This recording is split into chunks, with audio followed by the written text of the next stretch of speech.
I am no longer a man, nor a mere conqueror. I'm the alpha and omega of every multiverse atom. I'm your beginning, your end.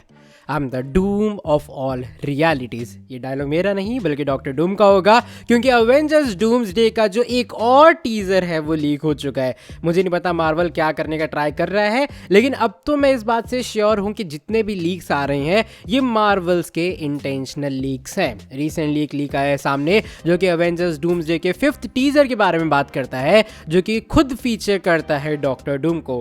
Copyright issues के कारण मैं definitely तुम्हें screen पे नहीं दिखा सकता हूँ कि क्या है क्या नहीं है, लेकिन बात करेंगे कि टीजर फीचर क्या करता है। टीजर फीचर करता है डॉक्टर डूम को, जिसने कैंग के सभी वेरिएंट्स को मार दिया है। अगर तुमने लोकी सीरीज देखी होगी तो तुम्हें पता होगा कैंग का क्या रोल है पूरे मार्वल्स एमसीयू की टाइमलाइन के अंदर।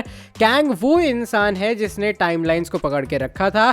लोकी उसे मारता है और उसकी जगह लेता है, लेकिन कैंग ने एक वार्निंग दी थी कि भैया मैं तो थोड़ा ठीक ठाक था भी, लेकिन मेरे जाने के बाद मेरे जितने वेरिएंट्स हैं वो अलग अलग जगह पे हमला करेंगे। यानी कि कैंग इकलौता इंसान नहीं था, कैंग के बहुत सारे वेरिएंट्स थे, और जिस बंदे ने उस टाइमलाइन को पकड़ के रखा था वो कैंग का बस एक वेरिएंट था। लेकिन टीजर में डॉक्टर डूम ने पैर रखा हुआ है कैंग के वेरिएंट्स के ऊपर, और वो एक बहुत तगड़ी धमकी देता है। वो ये कहता है कि भैया देखो अपने आप को, तुम्हें एकदम राख बना के रख दिया है और तुम मेरे पैर के तले दबे हुए हो।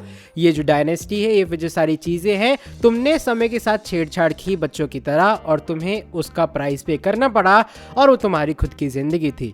अब एक और बड़ी चीज़ ये है कि टाइम एक अनफेथफुल सर्वेंट है। उसका जो ट्रू मास्टर है वो कौन है वो हमेशा से सबको पता था।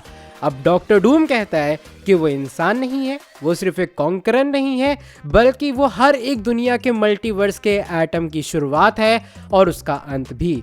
डॉक्टर डूम कहता है कि वो हर रियलिटी का एक डूम है, एक सच्चाई है, और इस तरीके से ये टीजर खत्म होता है। साथ ही में टीजर में जो पहली बार हमें डॉक्टर डूम किस तरीके से फीचर होता हुआ नजर आएगा वो देखने के लिए मिला है। तुमने बहुत सारे एआई वाली चीजें देखी होंगी, लेकिन अभी तक ये जितना भी लीक आया है सामने ये पूरे तरीके से सच बताया जा रहा है। तो अगर ये चीज है, और मुझे वैसे ये स्टोरी सेंस भी बनाती है कि डॉक्टर डूम को पता था कि भैया कैंग ही वो इंसान है जो कि टाइमलाइंस को पकड़ के रखता है। शायद उसे अभी अंदाजा नहीं है कि लोकी अब एक्चुअल में उसका मास्टर है, उसका कंट्रोलर है, लेकिन इसके बावजूद भी अब कैंग के जितने वेरिएंट्स बचे थे डॉक्टर डूम ने सबकी ऐसी तैसी कर दी है। और कैंग कोई नॉर्मल इंसान नहीं है जो कि डॉक्टर डूम उसे चुटकी बजा के मार सके, और ऊपर से एक को नहीं उसके सभी के सभी वेरिएंट्स को। तो तुम समझ सकते हो कि इंटेंसिटी डॉक्टर डूम्सडे की या अवेंजर्स डूम्सडे की किस लेवल पे जाएगी। और ये लीक से मैं इतना तो श्योर हूँ कि जब भी ये डूम्सडे वाला ऑफिशियल टीजर ये लोग ड्रॉप करेंगे इंटरनेट फटने वाला है। स्टीव रॉजर्स डॉक्टर डूम्स का जो हमने डॉक्टर डूम्सडे का जो टीजर था वो देख लिया, फिर थॉर आया, अब एक्समैन का आएगा, एक्समैन के बाद जाके डॉक्टर डूम का भी जब टीजर आएगा भाई अवेंजर्स डूम्सडे की हाइप नेक्स्ट लेवल तक पहुंच जाएगी। अभी मैं ये सुन रहा हूँ कि टोबी मैगवायर, वुल्वरीन, अपने डेडपूल, ये सभी भी फीचर होंगे जो कि ये एकदम अलग लेवल का सिनेमा देंगे। अब मुझे बस उम्मीद है मार्वल से कि इस बार चीजों को वो खराब ना करें। फाइनली एंड गेम के बाद मुझे वो वाइब आ रही है कि कुछ बड़ा आने वाला है, और भाई एज आरडीजे डॉक्टर डूम मुझे लग रहा है कि चीजें एक्सट्रीम लेवल पे जाएंगे, स्पेशली जब उन्होंने कैंग को भी इस चीज में इंक्लूड कर दिया। बाकी तुम्हारा क्या ओपिनियंस है इस पूरे लीक को लेके बताना कमेंट सेक्शन के अंदर। तुम्हारे हिसाब से डॉक्टर डूम से क्या एक्सपेक्टेशंस हैं, ये कैंग वाले टीजर के बारे में तुम्हारा क्या सोचना है। बाकी कुछ और अपडेट्स या फिर कोई भी और लीक आएगा तुम्हें चैनल के ऊपर मिल जाएगा, लेकिन अभी के लिए सब्सक्राइब करके रख दो रोहन अनफिल्टर्ड को।